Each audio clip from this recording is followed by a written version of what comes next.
மதுரையில் 16 ஆண்டுகளுக்கு பிறகு மேம்பாலம் திறக்கப்பட்டிருக்கிறது. அமைச்சர் மூர்த்தி உள்ளிட்ட திமுகவினரும் பொறுப்பாளர்களும் இருப்பதை பார்க்க முடிகிறது. காணொலி காட்சி வாயிலாக முதலமைச்சர் இதனை திறந்து வைத்திருக்கிறார். ஆனால் இதில் பிரச்சனை என்னவென்றால் மேயர் இதில் பங்கேற்கவில்லை என்று கூறப்படுகிறது. விவரங்களை நமக்கு களத்திலிருந்து வழங்க செய்தியாளர் அருண் இணைப்பில். அருண், இப்போ இந்த மேயர் பங்கேற்கல, 1ஆம் தேதி முதலமைச்சரும் அங்கே வர இருக்கிறாரு. அதற்கான ஏற்பாடுகள் செய்யப்படுவதாக அறிய முடிகிறது. இந்த சூழலில் மேயர் பங்கேற்காதது ஒரு பிரச்சனையை ஏற்படுத்தியிருக்கா? கோபாலகிருஷ்ணன், மதுரையில் திமுக ஆட்சி காலத்தில் கடந்த 2009ஆம் ஆண்டு இந்த பாலமானது திட்டம் வகுக்கப்பட்டது. இதனைத் தொடர்ந்து அதிமுக அடுத்த ஆட்சிக்கு வந்த பிறகு 10 ஆண்டுகள் இந்த பாலமானது கிடப்பில் போடப்பட்ட நிலையில் 16 ஆண்டுகளுக்கு பிறகு இந்த புதிய மேம்பாலமானது தற்போது திறந்து வைக்கப்பட்டிருக்கிறது. இந்த மேம்பாலத்தை முதல்வர் காணொலி காட்சி வாயிலாக சென்னையிலிருந்து திறந்து வைத்திருக்கிறார். முதல்வர் தொடங்கி வைத்த இந்த மேம்பாலத்தை திறப்பு விழாவில் மதுரை மேயர் புறக்கணித்திருக்கிறார். மதுரை மேயருடைய கணவர் இன்றைய தினம் கட்சியிலிருந்து அடிப்படை உறுப்பினர் உள்ளிட்ட பதவியிலிருந்து தற்காலிகமாக நீக்கம் செய்யப்பட்டிருந்த நீக்கப்பட்ட நிகழ்வும் இன்றைய தினம் காலை நடைபெற்றது.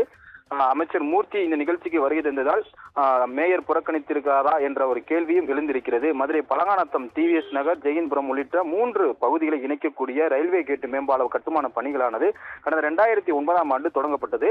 தமிழக நெடுஞ்சாலைத்துறை நபார்டு மற்றும் கிராம சாலைகள் பிரிவின் கீழ் மேற்கொள்ளப்பட்ட இந்த மேம்பால பணிக்கு 2009ஆம் ஆண்டு 33 கோடி நிதியானது ஒதுக்கீடு செய்யப்பட்டது. பழங்காநத்தம் பழைய பேருந்து நிலையத்திலிருந்து டிவிஎஸ் நகர், ஜெயின்புரம் இடையே இருக்கக்கூடிய 1082 மீட்டர் நீளமும், அதே போல டிவிஎஸ் நகர் மற்றும் ஜெயின்புரம் தலா 8.50 மீட்டர் அகலமும், இந்த பழங்காநத்தம் 12 மீட்டர் அகலத்தில் ஒய் வடிவில் இந்த பாலமானது கட்ட முடிவு செய்யப்பட்டு அதற்கான பணிகள் அன்றைய தினம் தொடங்கப்பட்டது.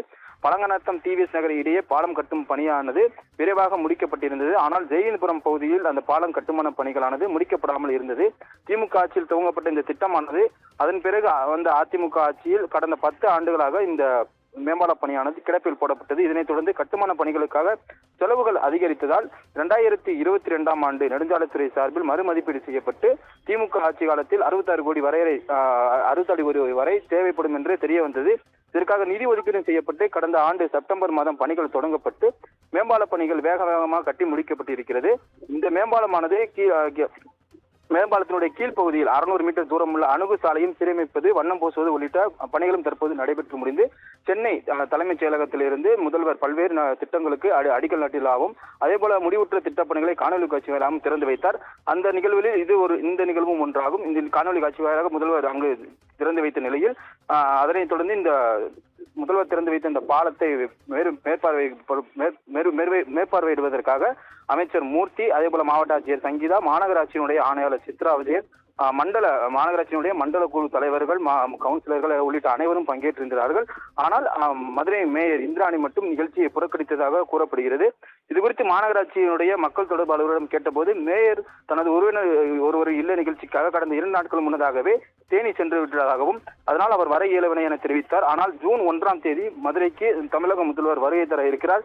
49 ஆண்டுகளுக்கு பிறகு மதுரையில் நடைபெறக்கூடிய பொதுக்குழு கூட்டம் என்பதால் இந்த பொதுக்குழு கூட்டம் சிறப்பாக நடத்தப்பட வேண்டும். இதற்காக அமைச்சர்கள், எம்எல்ஏக்கள் மற்றும் மாவட்ட செயலராக இருக்க அனைவரும் மும்முரமாக வேலை செய்து வரும் நிலையில் சொந்த விடுப்பில் 2 தினங்களுக்கு முன்பே நடைபெற்ற உறவினர் நிகழ்ச்சிக்கு சென்றதாக மேயர் தரப்பிலிருந்து கூறப்படுகிறது. ஆனால் முதல்வர் திறந்து வைத்த நிகழ்ச்சிக்கு வரவில்லை என்பதும் ஒரு குறிப்பிடத்தக்கதாக பேசுபொருளாகவும் பார்க்கப்படுகிறது. கோபாலகிருஷ்ணன், நன்றி அருண், விவரங்களுக்கு நன்றி.